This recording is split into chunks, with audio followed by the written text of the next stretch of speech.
Hello and welcome. I'm Carol DeChaine, your life and business coach, intuitive, and Marconics multidimensional energy practitioner and teacher. I've been talking this month about online dating because, after all, that is something that can make our life more full and joyful if we actually find someone out there to help us make our life fuller, to share our life with. And isn't that what human beings tend to want to do? I've talked about this briefly in a couple of the other videos, and this is to be careful out there. When you decide to go ahead and be out there online dating, the most important thing is to make sure that other people know what you're doing. Because I don't want to be a downer to tell you, oh, it's horrible out there, it's dangerous, but you shouldn't go in there with the expectation that bad things are going to happen, but be aware that things can. Be aware so that it's like knowing that I dated somebody one time who I knew as a person, and I knew they had a strange situation, and then I was walking into something that perhaps wasn't the best for me. But I chose to believe what the person said was true about their circumstance. And I went in with my mind going, I know this could maybe not be true, but if it's not, I'm not going to blame myself because I'm going to choose to believe this person. And yet I was still open for any information that came to me. So I wasn't expecting the worst, but I was aware that there was a possibility that something might not be 100%, as we are with most relationships going into. We know that we trust the person as we get to know them. Some people trust 100% from the beginning, and other people have learned that maybe that hasn't worked for them before, so they're a little more standoffish. And the same thing goes with online dating. But just be aware that there are people out there that I don't know what they want from you besides money, besides maybe getting a kick out of being rude and obnoxious and not being there for the same reason that you are.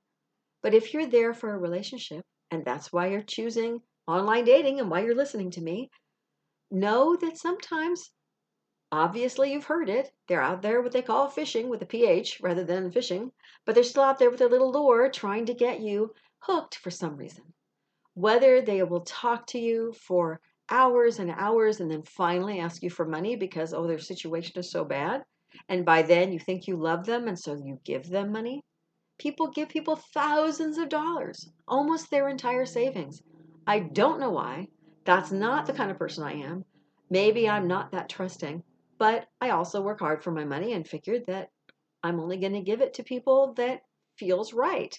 And I have to say, someone I haven't met yet, or someone maybe even that I have met, that's asking me for money is generally not somebody that I want in my life. I don't want someone that needs to ask for money from me before they even get to know me that well. This is something to be aware of. Anytime anybody asks anything of you that you don't feel comfortable with, block them, stop talking to them, do what you need to do. You can even just say, hey, what is that about? You're making me feel uncomfortable. Or just hang up, say, oh, I got to go, and then block them. Don't let them ever contact you again. You need to do what's safe for you. So safety precautions are really good. So let's go over a few of them. First off, anytime you go out to visit somebody, to meet them for the first time or even the second or third time, tell people all about where you're going. Even if it's just choose one person, give them a text, say, okay, I'm meeting them this time, this night, in this place. If you don't hear from me, just so you know, there could be an issue. Hopefully not. I don't expect there to be a problem. He seems like a great guy or she seems like a great gal, but especially women, make sure that you tell people what's going on. And then go ahead and once you meet them, feel out how you feel. Because some people feel uncomfortable. Energy is a big thing. You can feel sometimes when somebody doesn't want something good for you. You can feel when they're being different and it doesn't feel right, and you might or might not get that over the phone. I can get it over the phone most of the time, but most of the time people can't. Listen to yourself. Don't worry about, oh, well, maybe this is the big thing and I'm passing it up. If it feels off, there's a reason it feels off. Trust yourself. Trust your gut. Trust whatever it is, that information that you're getting, even if it's subconscious, that You know you're getting something that's telling you no. Unless you always get something that's telling you no because you have fear of relationships, in which case that's something you need to work on before you get online or once you realize it so that you can actually work on that. Also, another precaution thing you can do is make sure that when you talk to somebody on the phone or by text, that before you get too involved just that way, that you have a video call. Because that way, if the person doesn't look like their pictures, maybe they're an 80-year-old guy, or they're a different race than what you're thinking they are, or they're, I don't know, maybe they're totally different looking. And then you go, well, if that's the case, how honest is this person being? If they look like this and they don't look like that in their pictures, or they have this thick accent and they don't say that they're from another country, huh? How does this feel to you? Sometimes people have a thick accent, but they've been here forever and they think of themselves as an American. And this is if you're listening from America. So, or if you're in another country, they have the strange accent. Just because they have an accent doesn't mean that they're not someone that you might want to get to know. But it's kind of a red flag if they haven't said anything yet and you've talked just by text. Another thing you can be aware of is if they text or email you and the spelling is wrong. Sometimes the grammar or the spelling is wrong because it's in that stupid texting program changes things on you. But most of the time, when you, especially in email, when somebody takes the time to write something and you look at the way it's written, it's obvious it's from someone that doesn't have English as their first language. If you're an English person, and probably it's the same way if it's another language. So just look at that and be aware that that's a possibility of someone who's scamming you. Doesn't mean they are. It just means it's a red flag. I know that I've had several that have almost, not word for word, but story for story has been exactly the same. They ask for my email address, and then they send me this email that's really long. And that really long email is got the same story, barring a few words here and there, that the other one had. They've all are just lost their spouse. They have either young children or a child somewhere in there. There's a minor, maybe 12 or 15 or something, but they're still a minor. They have either come from out of the country or they they were an American and they moved around a lot. So they have an accent. It's just all of these things and it was exactly the same all the way down. So, and then if I responded, the second email looked like it was also cut and paste, just like the first one did, because it was too long to be what someone would do a first time. So I had a feeling they were doing this to anybody who would give them their email address.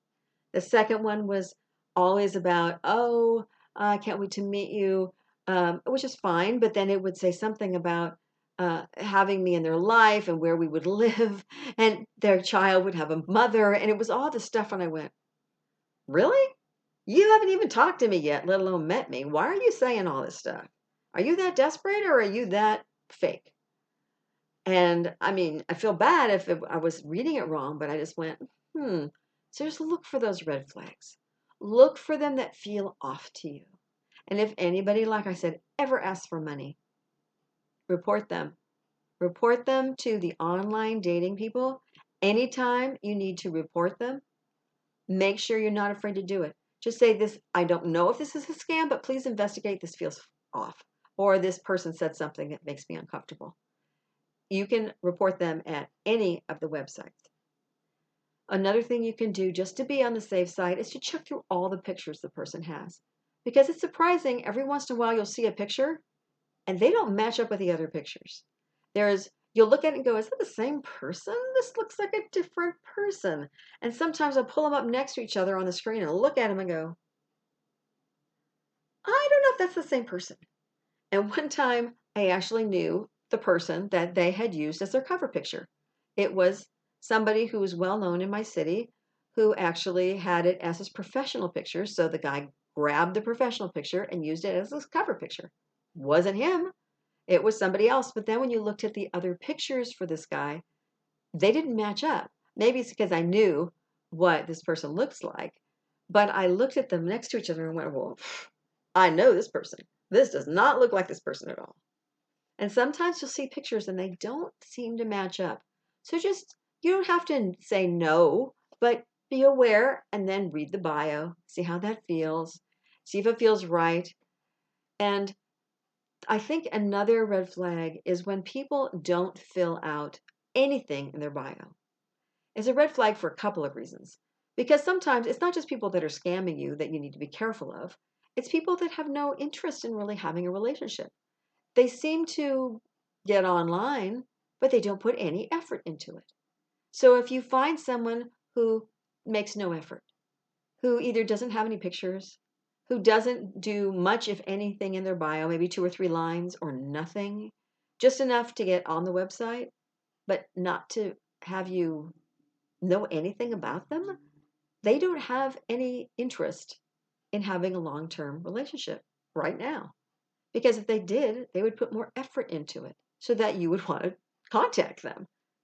So pay attention to those things as well, because you need to have a feeling of this is right. Even as long as it's not a feeling of this is wrong, you can give that person a couple of connection options. See if they, I always talk online through the app a couple times to see how it feels and if they're going to respond in any kind of quickness. If they're interested, they're going to respond fairly quickly. And if they're busy, they'll do it as soon as they can, but it'll be the same day. They'll find time to do it. If it goes a week and you don't get a response, don't go begging for them to get back to you. They are simply not interested. There's a movie that's called He's Just Not That Into You. And believe me, if women or men for that matter, if the person is interested in you, they'll get back to you. Sometimes it takes longer because they have stuff going on, but eventually they will. Sometimes if I don't hear back after the first time, and I go back and I'll read the bio and I'll go, do I have any interest in this person contacting me, or is it sort of just it'd be nice. Maybe it's him, maybe not. But if I really like the person, I might say something else a second time. I might contact them a second time just to say something off the wall, like, oh, had a great day today. Just thought, I was thinking about you. I hope you're having a wonderful week and that things are going well. And then maybe ask us a quick question about something in their bio or something they mentioned when they did contact you. Step back and don't ever say anything again. Because if they don't get back to you after the second one, then they just aren't that into you. But perhaps they'll contact you constantly because they are interested. That's something to see how it feels, to see how real it feels, and then just still be aware. And if they, like I said before, ever ask you for money, no, don't even go there. Because ultimately, if you want somebody who's honest, who's sincere, who's maybe hardworking or maybe not hardworking, but someone who has enough money for them not to be leeching on you, or at least wouldn't ask you for the money, but they don't even know you that well, do not ever, ever give them money. First of all, don't ever give them money, but then you can decide not to respond immediately. Or you can say, I can't believe you just said that. Why would you ask me for money when you don't even know me that well? And see what they say. Because if you don't jump on board with, oh, how much do you need? They may back off and say, oh, well, she wasn't an easy target. I'm not going to bother. So many people out there that are. Take care of yourself. Know that you deserve to have fabulous love life. That this is one tool that you can use. Be careful and be cautious, but also keep your heart open and trusting to the extent that you don't ignore red flags. Know they're out there, but know you can have.